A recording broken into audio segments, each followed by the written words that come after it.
Well, hello there, my friends. Hope this day finds you safe, healthy, and happy and thriving at whatever you're doing. I hope you're living your best life, whatever it is. I'm just laughing at me. Little technical difficulties here getting started. I sat down a little late here at the table and just completely forgot how to set up the show. That's just, stuff happens. It's like, it's not like I'm new. I've been doing this for what now, 3 years? I guess I get it right eventually. So again, hope you're doing great today. Hope it's a fabulous day, Thursday in your life. Let's turn on Dr. Holmes here and see what we come up with. Oh, this is a big one. Realizing that the spirit within me is God, the living spirit almighty. Being fully conscious of this divine presence as a sustaining principle of my life, I open my thought to its influx.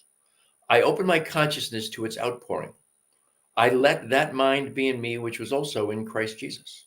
This is the mind of truth, the mind of God, carrying with it all the power of the infinite. I know and understand that good alone is real. I know that silently I am drawing into my experience today and every day an ever-increasing measure of truth and beauty, of goodness and harmony. Everything I do, say, and think is quickened into right action, into productive action, into increased action. My invisible good already exists. My faith, drawing upon this invisible good, causes that which was unseen to become visible. All there is mine now. All there ever was or ever can be is mine now. That's an amazing little affirmative prayer there from Dr. Holmes. Again, we start every show from this thing called you. Why can't I get that in front of the camera? I do not plan this ahead of time. I simply open the book, and today's thought was going to be about, or is about, just the science of mind, the present, practicing the presence. How does the science of mind give me that ability to practice the presence, to never lose sight of the divine, never lose sight of spirit?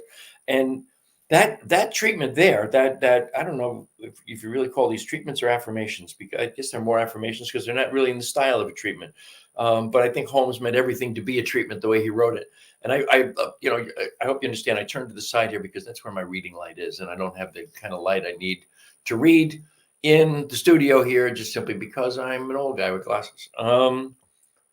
But the starting words there, realizing that the spirit within me is God, the living spirit almighty. Being fully conscious of this divine presence as the sustaining principle of my life, I open my thought to its influx. This has been my work recently, and I think it's the work of each and every one of us on a daily basis, is to be clear that, again, in Holmes's words, my thought is God thought, and it is the law unto that thing whereunto it is spoken. To me, that's everything. That's the key to life. It's the key to being happy. It's the key to manifesting. It's the key to appreciating your existence, your relationships, your friendships, your business, your whatever it is, that whatever situation or circumstance that you are experiencing at any given moment. If I can see it through the eyes of the divine, then I think there can be no happier life. And to be bluntly honest and vulnerable about it, that's my work. That's what I'm working on right now, every single day. And I get a little bit further down the road. I have found that even being a minister with the International Metaphysical Ministry, a practitioner with the Centers for Spiritual Living, having read Holmes, the Science of Mind textbook 2.5 times, having read half of the books that Holmes wrote, which was 27, 28 books. I've read 13 or 14 of them, and studying, God only knows, Dyer and Braden and Dispenza and Lipton and McTaggart, Houston, all of the great names in metaphysics that I have studied. I still took me into my 70s to get it through my head that it is simply about recognizing the presence of God in all things. I've said this before on the show, and I'll probably say it a million times more. Ernest Holmes defines spirituality in one sentence. Spirituality is the constant and consistent attempt to see the presence of God in everyone and everything. Period. End of story. See the presence of God in everyone and everything. But the thing that is most important to me is the beginning of that. It's the constant and consistent attempt. That's the work. That's the work. To always be concerned with the constant and consistent attempt to see that presence of God. And I'll tell you what,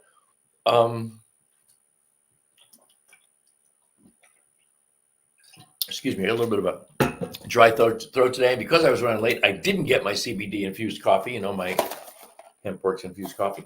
Anyway, we're living in a world where if you're someone who's not studied anything around spirituality, around metaphysics, around the law of attraction, around the quantum universe, if you've not paid any attention to any of that, then trying to see the presence of spirit in everyone and everything is damn near an impossibility.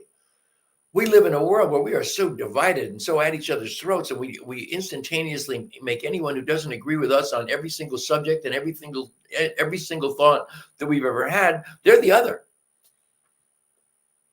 And we are constantly now at war with the other, it seems. But if you've studied, and if you are ripe to study, if you are intending to study, now is the time. Because I really do think, and I don't like to be a conspiracy theorist, I don't like to be a naysayer, I don't like to be sound like I'm talking about the end times. I think we are literally at a transitional time on the planet as to whether or not we are going to walk into or midwife, if you will, a more spiritual life, a more spiritual existence, a more heartfelt, heart-centered existence where we recognize there's no space between us, that where I end and you begin doesn't exist. There's no place there. There's no space where I end and you begin. We are one and the same thing. We are all the divine expressing itself, the divine in form. Spirit experiencing spirit. Spirit experiencing life's desire to create itself. And I think, heard this many, many times. When I first started to read Ernest Holmes, in the very beginning of the textbook, which I have here, I'm gonna read a couple of things out of the textbook here, but in the very beginning, I read that Holmes believed the science of mind was the beginning, the forefront of a new technology, a new direction, if you will, for religious thought. I never considered, now the Centers for Spiritual Living has been accepted into the Parliament of World Religions. I have never referred to us as a religion. I've referred to it always as a religious philosophy because I think that's what Holmes designed it to be. He never, and of course, those of you who study Holmes know he never wanted it to be a church. He only wanted it to be an educational institution. That's what it started out as, and that's what he wanted it to be.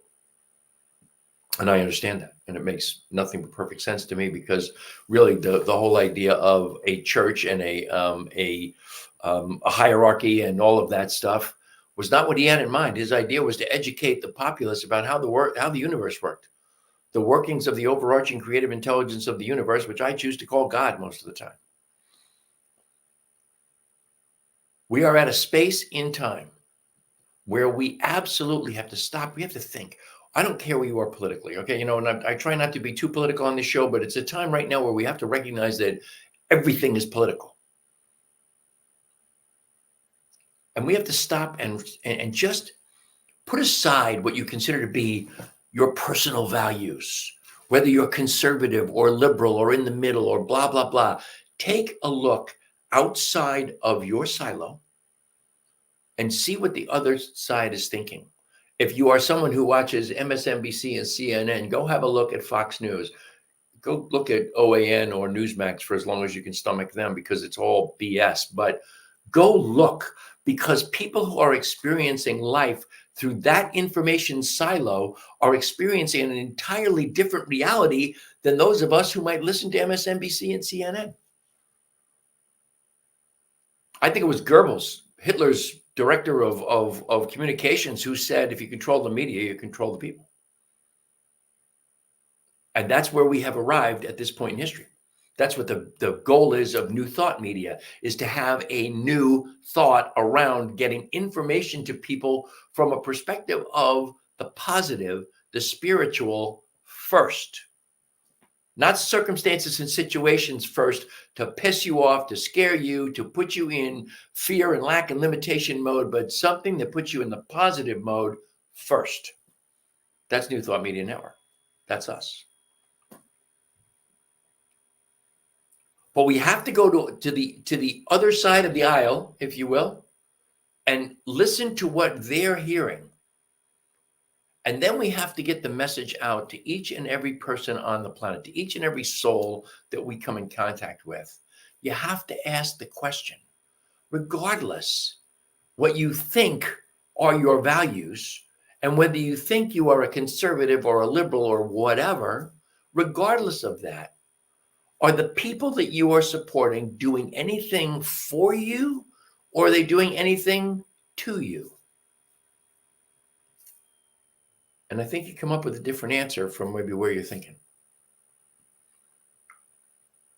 Yes, yes, yes. All of our politicians are way too attached to big business, to big pharma, to insurance companies, to banks, to all of them, to big oil. You name them. To the National Rifle Association, to the American Medical Association. They're way too attached to those. They're way too attached to billionaires who are now in a position, there are more billionaires now on the planet than there have ever been millionaires before. And those people are spending gazillions of dollars to try and get what they want. And what do they want for us? Not much. What they want is for themselves. They want more power. They want more money. They want more control. Every bit of that, by very definition, means less power, less money, and less control for you, me, and our political system. How do we do that? I think we do it with the science of mind. I think we do it by making sure we live a life that is moving us towards that constant and consistent attempt to see the face of God in everyone and everything. Because truly, I can't remember who said this, but truly, if you don't see the face of God in every person you come across in everyday life, you're never going to see the face of God.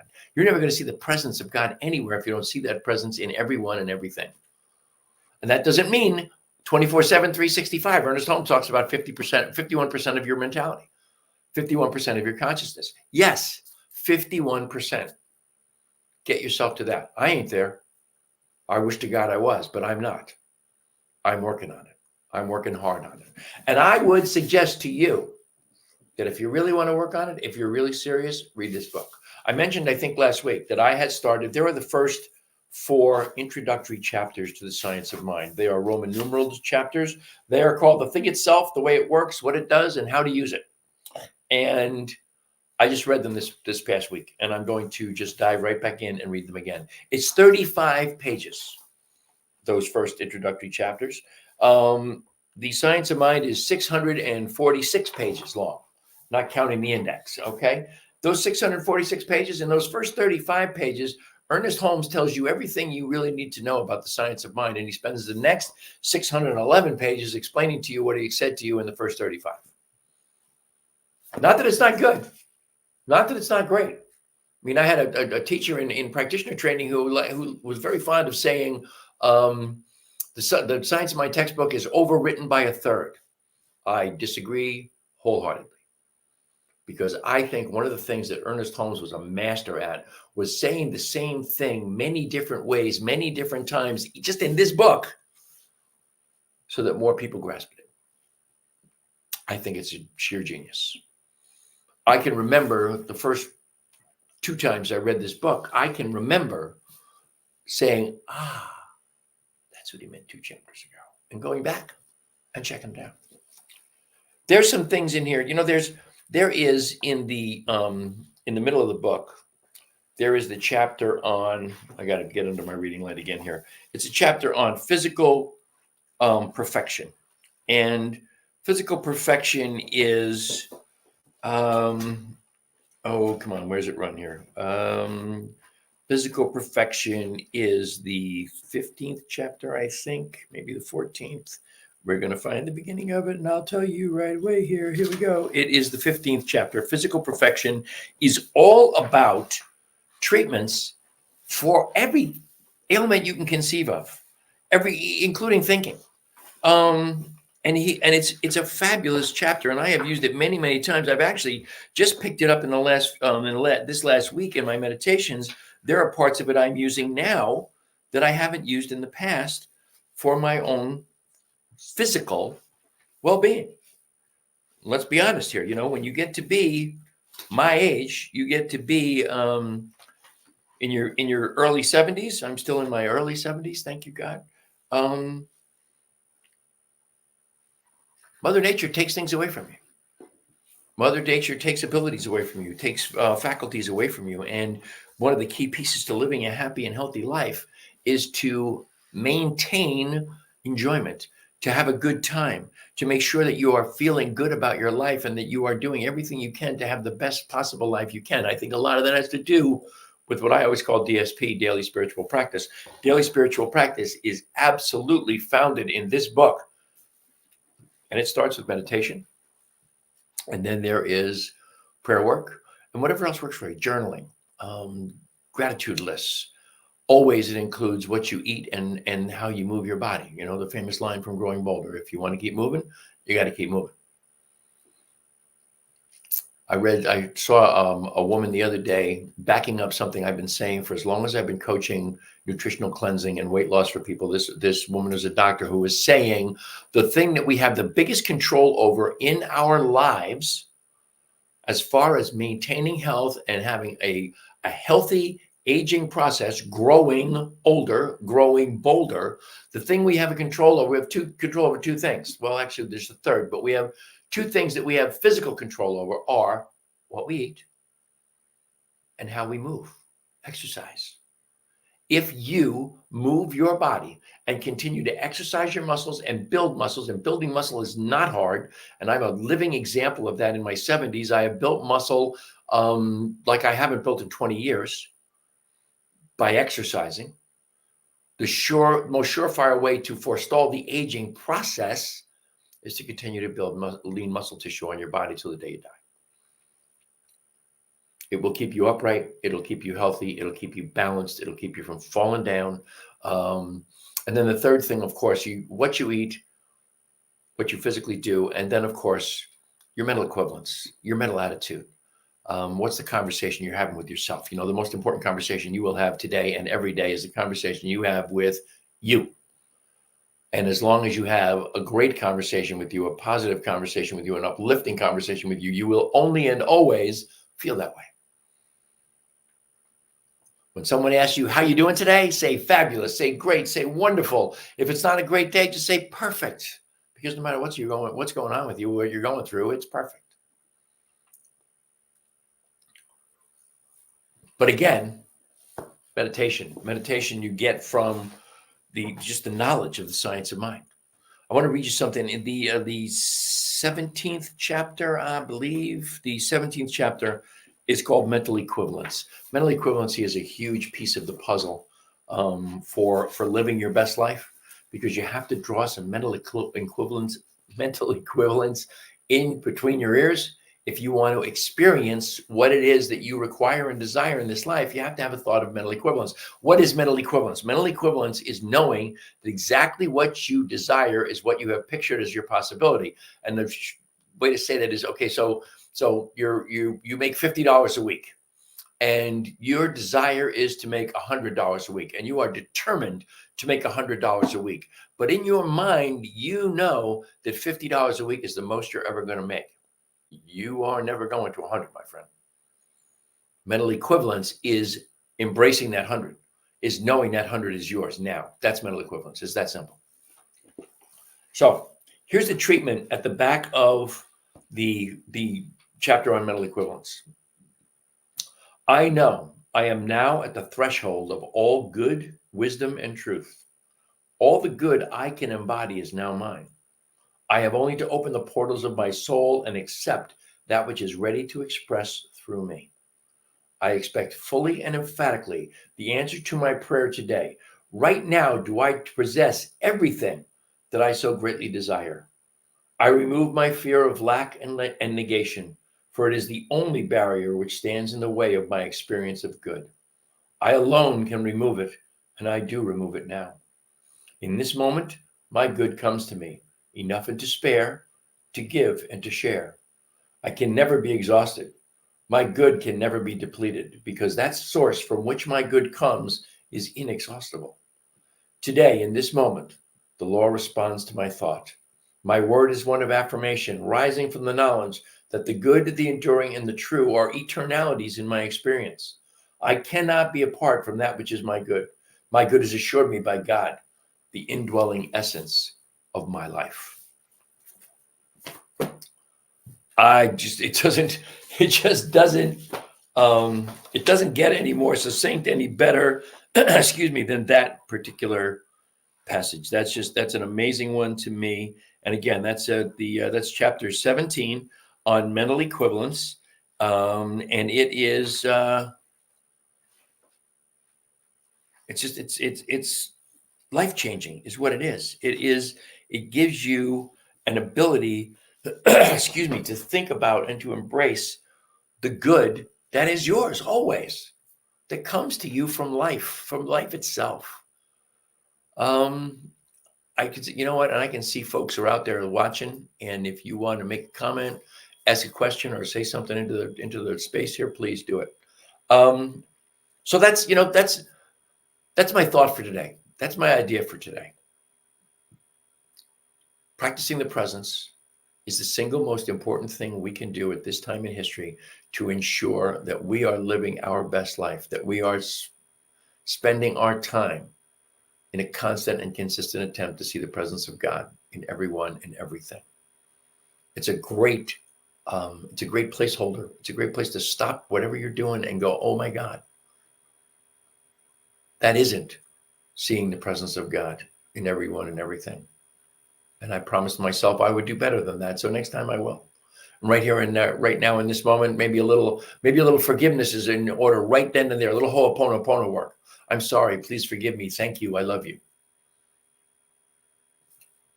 To yourself and to whoever you have just judged or demeaned or made less, even if it was only in your own mind. I hope that makes some sense. I hope it brightens your day a little bit. I hope it gives you some reason to stop and think about where it is you are and what it is you're doing in the world and how you can be better at all of it. That's it for me today.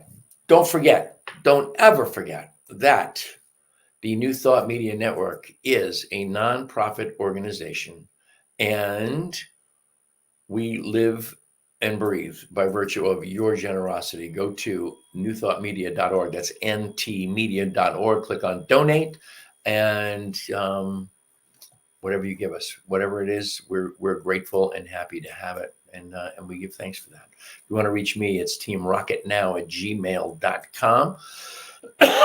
Excuse me, is my website. You can find me on Facebook. My beloved Lisa and I have a branded Facebook page, Vibrant Aging, that goes hand in hand with this show, Vibrant Living. You can find me on Instagram at Evolving Hippie, evolving_hippie. Please don't ever forget that this show is brought to you by HempWorks. HempWorks is the most extensive line of CBD and hemp-infused products you will find anywhere in the world.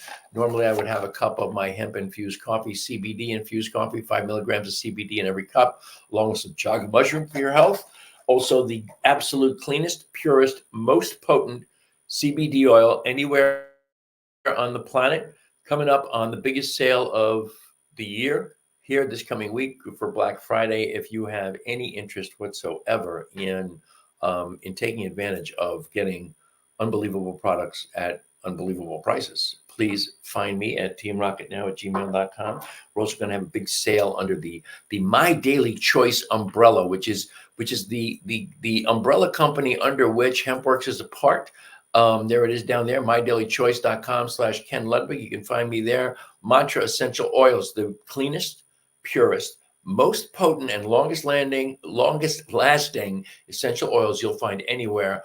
These are going to be on sale at about a 65% discount this coming week. And also, I wanted you to just tout this product, XE Trim. This XE trim is just one of the most amazing products on the planet. It increases your physical and mental energy. It's keto friendly. It has digestive enzymes and probiotics to promote your healthy gut. It's a quick and convenient stick pack, as you saw here. And it is just an amazing concoction of great ingredients to energize your body, to clean your gut, and to make you feel really good. And there's no, like so many of the great natural products, there's no flash and crash like we get with our coffee. This is just simply pure energy. Like I said, that's it for me today. As always, I'm immensely grateful for the great gift of your time and your attention. I wish you all the love and all the blessings the universe has to offer. I hope you will join me every single Thursday, 2:00 Mountain Time, 4:00 Eastern Time, for another episode of Vibrant Living. Until then, my friends, namaste.